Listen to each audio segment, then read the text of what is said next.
By 1943, the Allied bombing campaign over Europe had become a deadly chess match played at 30,000 feet. But there was a problem. The Germans were winning the game of hide and seek. Every night, RAF bombers dropped thousands of tons of explosives on targets shrouded in darkness. Every day, American B-17 bombers flew into walls of flak, searching for factories that seemed to vanish beneath smoke screens and camouflage nets. The question haunting Allied commanders was simple and terrifying. Were they hitting anything that mattered?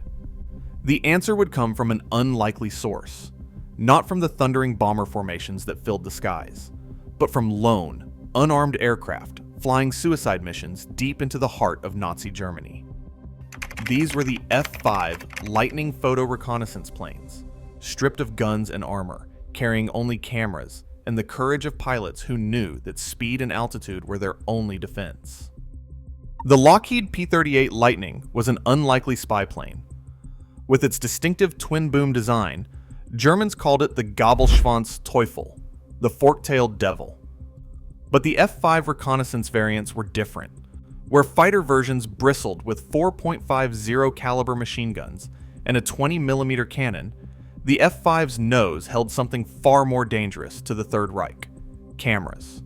The F-5E, the most common variant, carried a sophisticated array: 3 K-17 vertical cameras and 2 K-22 oblique cameras.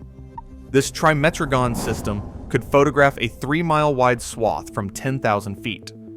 At higher altitudes, often 35,000 feet above the Ruhr or Berlin, the F-5s could outrun most German interceptors.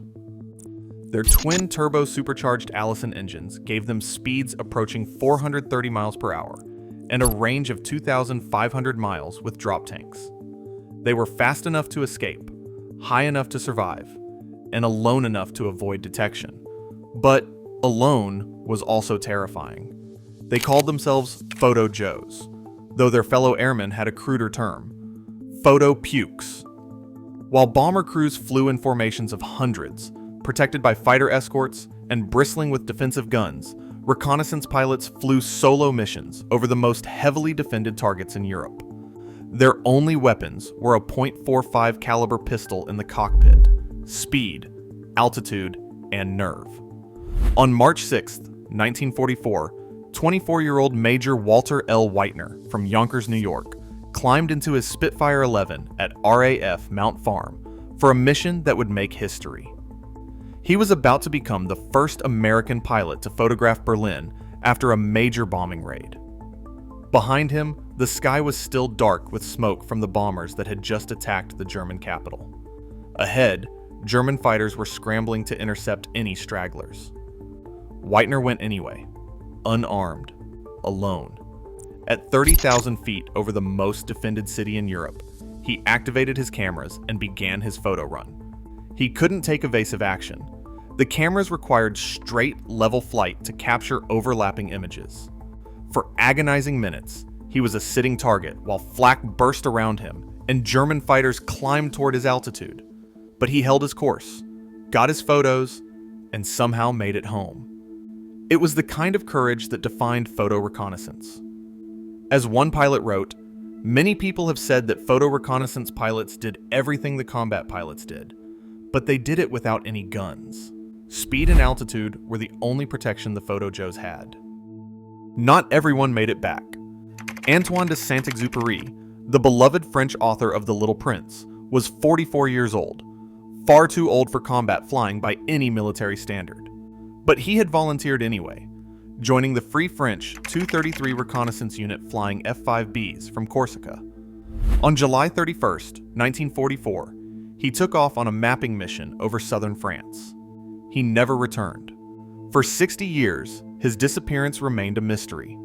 Then in 2004, wreckage of his F-5B was recovered from the Mediterranean. The fork-tailed devil had carried one of the 20th century's greatest writers to his death, alone and unarmed over enemy territory. But the most dangerous missions weren't flown at high altitude. In May 1944, as D-Day approached, pilots of the 33rd and 34th Photo Reconnaissance Squadrons received orders that must have seemed like suicide. photographed the Normandy coast at 15 to 50 feet above the water at 350 knots, over 400 miles per hour. They called them dicing missions, like rolling dice at a gambling table, because you never knew the outcome. The F-5s were specially configured with forward-facing and side-looking cameras to capture the beaches in exquisite detail. The pilots had to skim just above the waves to slip under German radar, then pull up to photograph the beaches before diving back to wave-top level to escape. The citation for their distinguished unit citation described it simply. They fearlessly piloted their aircraft over the difficult photographic runs in the face of intense fire from some of the strongest anti-aircraft installations in Western Europe. One pilot, Lieutenant Fred K. Hayes, was killed during these missions on May 7, 1944. But the intelligence they gathered was so vital that Army brigadier generals and British air vice marshals personally examined the wet negatives within hours, laying on invasion missions from field telephones. The F-5 Lightnings captured 90% of aerial reconnaissance film over Europe leading up to D-Day. They were, as one veteran put it, the first on D-Day and the last on VE Day. The eyes of the Allied war machine and the most hunted pilots in the sky. While pilots risked death over Germany, another kind of hunter worked in the safety of an English manor house. RAF Medmenham, officially the Allied Central Interpretation Unit, was Britain's most important intelligence facility, processing a staggering 25,000 negatives and 60,000 prints daily. By war's end, they would produce 36 million prints and 40,000 intelligence reports. 80% of Britain's intelligence about Nazi-occupied Europe came from this single facility. The photo interpreters were an unusual collection. Geologists, archaeologists, mathematicians from Oxford and Cambridge, but also artists and actors recruited from Hollywood and the London stage. The work required both analytical precision and creative lateral thinking, the ability to see patterns invisible to others and imagine what the enemy was trying to hide. Among them was Flight Officer Concealment Babington Smith, a 31-year-old journalist who had written for the Aeroplane magazine before the war. Her knowledge of aircraft made her invaluable, and by 1943, she led Medmenham's aircraft interpretation section. Her colleagues called her Babs. She wore Guerlain's Leur Bleu perfume, she said, to counteract the masculinity of her stark blue uniform.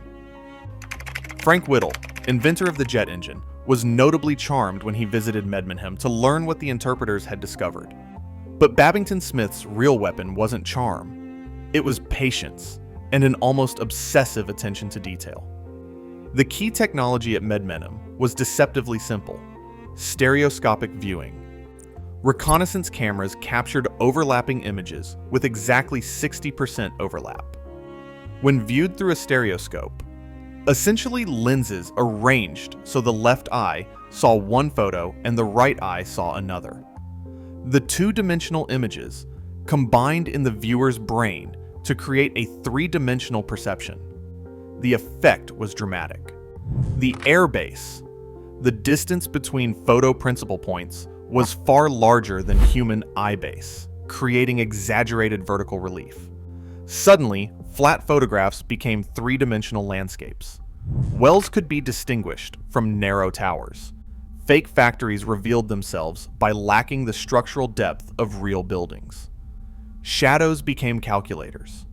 By knowing the date, time, and sun angle of a photograph, interpreters could calculate precise heights. Basic trigonometry. Tangent of sun elevation equals height of object divided by length of shadow. This would prove crucial for the most important discovery of the war. In spring 1942, reconnaissance photos of Peenemünde on Germany's Baltic coast showed three mysterious concrete circles in thick forest. No obvious military significance. The site was cataloged and filed away. Then, in June 1943, new reconnaissance missions captured something different. Babington Smith examined the latest photos with her stereo magnifier and noticed scorch marks on grass, evidence of rocket fire. Then she saw aircraft that shouldn't exist, 4 tailless planes with distinctive burn marks around them. Jet marks. This was the Messerschmitt Me-163 Comet, the world's only operational rocket-powered fighter, capable of 600 miles per hour, close to the speed of sound. But that wasn't the most disturbing discovery. Working 12-hour days, surpassing her usual schedule, Babington Smith spotted something that would have been easy to miss. A tiny cruciform shape, less than a millimeter in length on the photograph.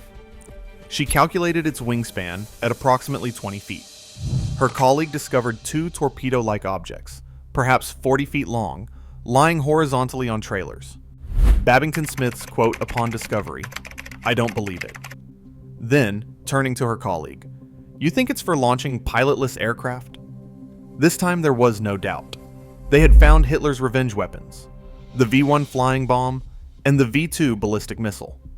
Germany was developing weapons that could strike London from across the Channel with no defense, no warning. But when Babington Smith brought her findings to Churchill's scientific advisor, Lord Cherwell dismissed them. "Decoys," he said. She wasn't convinced. Neither was Duncan Sandys, Churchill's son-in-law, who headed the investigation into German secret weapons. Babington Smith returned to the collection, searching for missed details. When she brought back even more evidence, no one had any doubts. On the night of August 17th to 18th, 1943, 596 RAF bombers, 324 Lancasters, 218 Halifaxes, and 54 Sterlings took off for the most important raid of the war. Their target? Peenemünde. The stakes were made clear in the pre-mission briefing. If the attack fails, it will be repeated the next night and on ensuing nights regardless, within practicable limits of casualties. To draw off German night fighters, 8 Pathfinder Mosquitoes flew a diversionary raid on Berlin. The German defenders took the bait, scrambling fighters toward the capital, while the main bomber stream headed north to the Baltic. But the deception didn't last. In the raid's third wave, German fighters arrived, equipped with Schrägu Musik, upward-firing cannons making their first operational appearance. 6 bombers fell to the new weapon. In total, 40 bombers were lost, 243 aircrew killed. On the ground at Peenemünde, the results were devastating. Dr. Walter Thiel, the leading V-2 rocket scientist, was killed, buried in an air raid trench. Living quarters were destroyed. Around 735 people died: scientists, engineers, military personnel, and tragically, several hundred forced laborers killed when bombing struck their barracks by mistake. The raid's impact rippled through the Nazi leadership.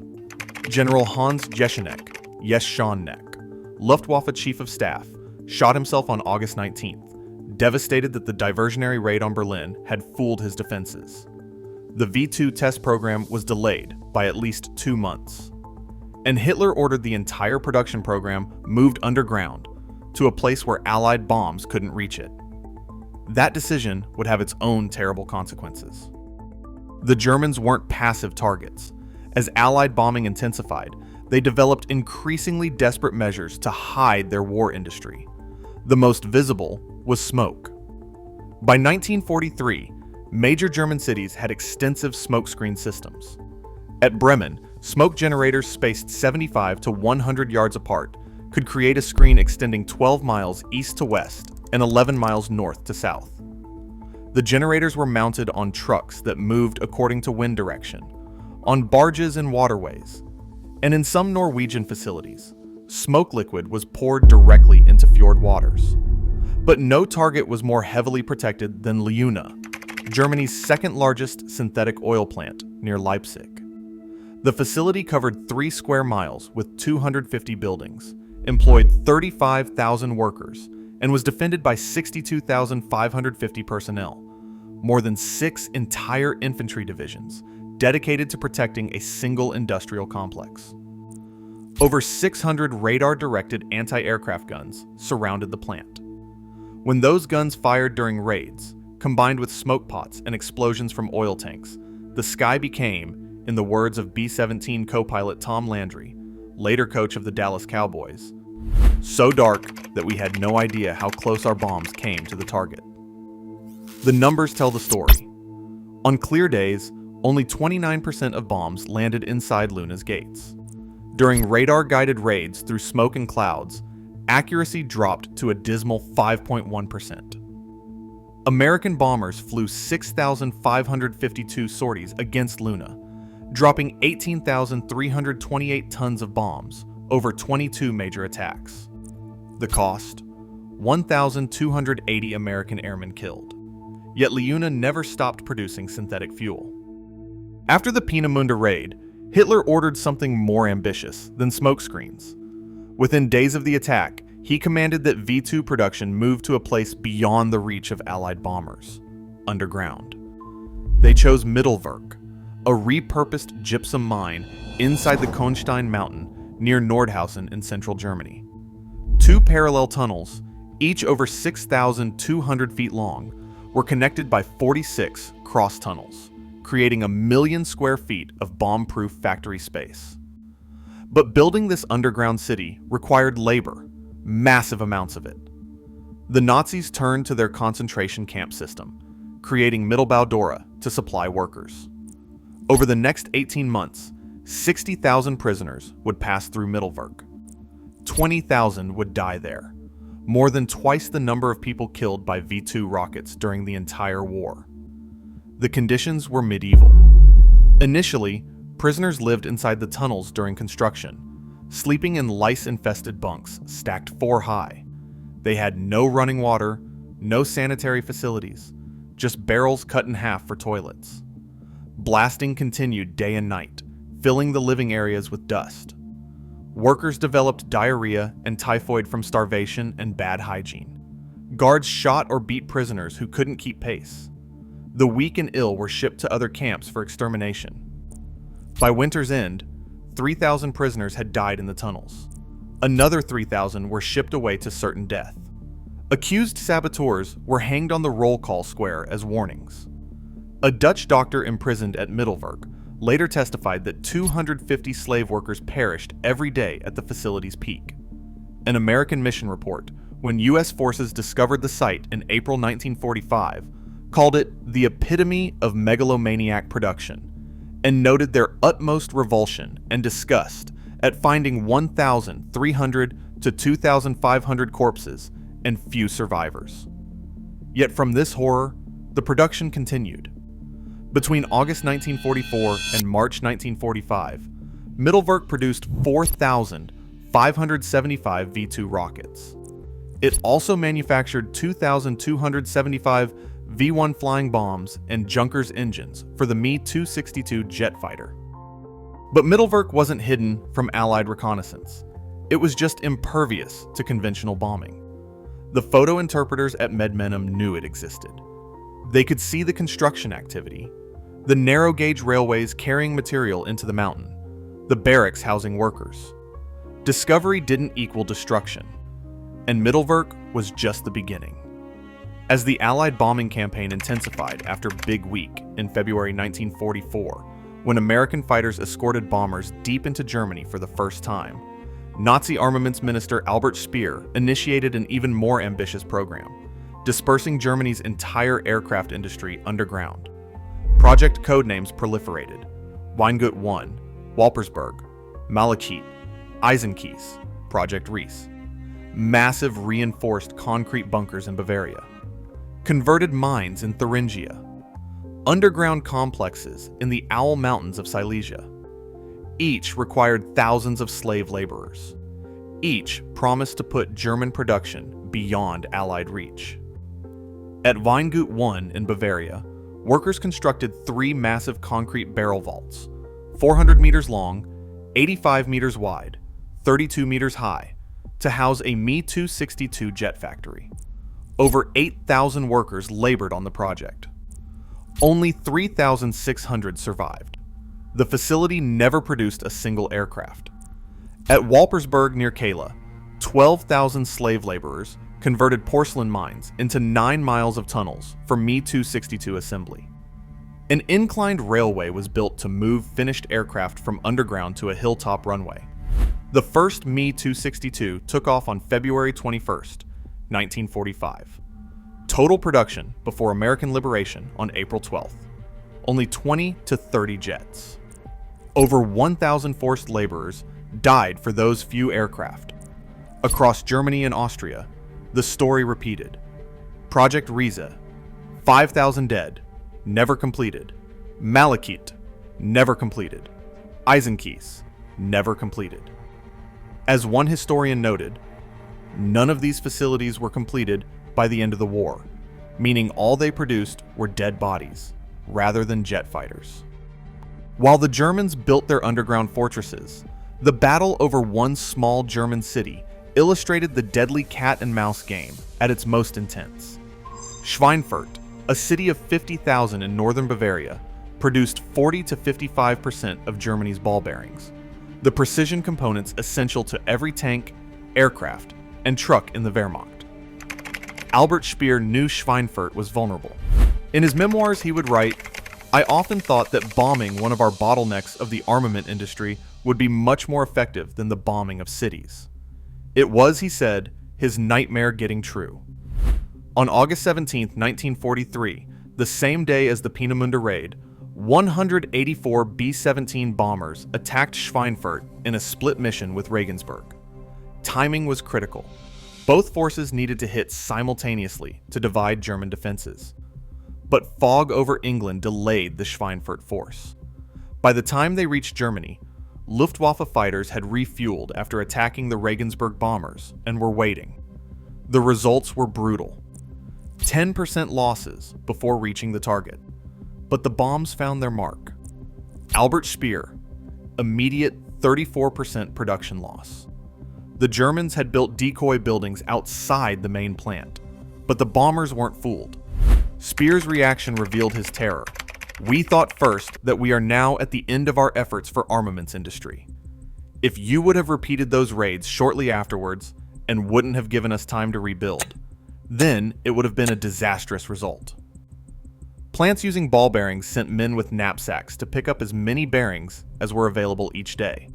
Stocks were sufficient to cover only 6 to 8 weeks. Speer couldn't afford to relocate production. He couldn't stop output during the move. Germany was trapped, but the Americans didn't follow up.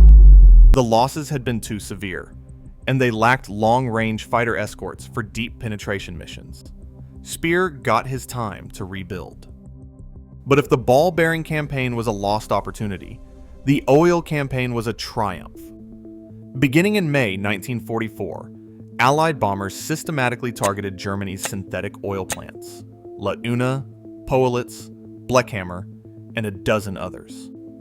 Unlike ball bearings, oil couldn't be stockpiled indefinitely or easily imported, and photo reconnaissance made the campaign possible.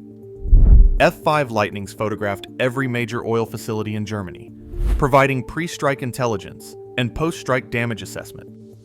The interpreters at Medmenham could track production capacity by analyzing smoke patterns, railway activity, and reconstruction efforts.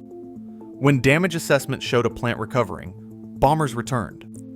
By September 1944, synthetic oil plants were operating at 20% capacity. By November, 31%. The Luftwaffe was grounded for lack of fuel. Wehrmacht mobility collapsed. In October 1944, Speer witnessed a column of 150 trucks each with 4 oxen hitched to it because of fuel shortages. He warned Hitler repeatedly that the situation was catastrophic. The oil campaign succeeded where Schweinfurt failed because the Allies maintained pressure, and because photo reconnaissance provided the intelligence to make every raid count. As one photo interpreter noted, intelligence reports reached the cabinet war rooms within 24 hours of planes landing. For urgent targets, response could be same day. The culmination of photo reconnaissance's value came on D-Day. In the months before the invasion, Medmenham processed 7 million prints per month.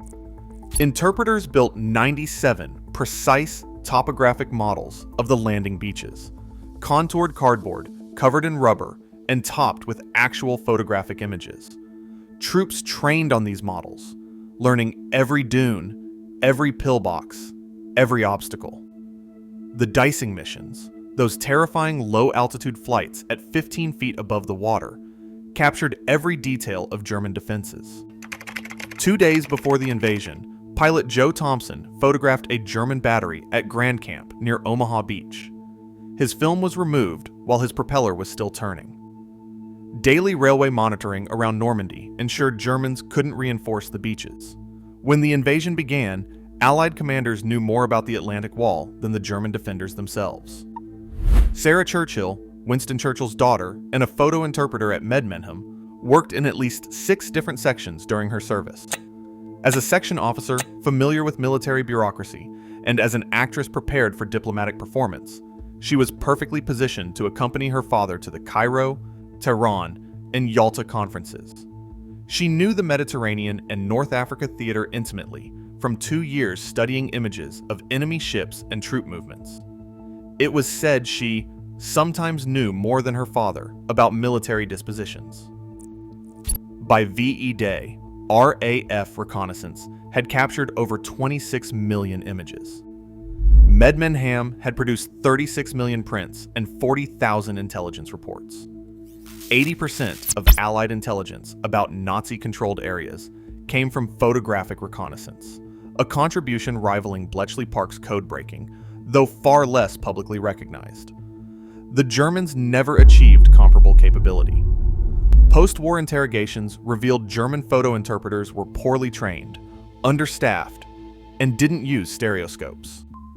Their massive Zossen image library was found in a barn at Bad Reichenhall after the war. Impressive square-foot photographs, but poorly exploited. The cat-and-mouse game was over. The hunters had won. In April 1945, when American forces discovered Mittelwerk, they found the grim arithmetic of the hidden war written in corpses. 20,000 people died building the underground factory, more than twice the 9,000 killed by the V-2 rockets it produced. The cost of Germany's concealment was measured not just in strategic failure, but in lives, sacrificed to a futile effort.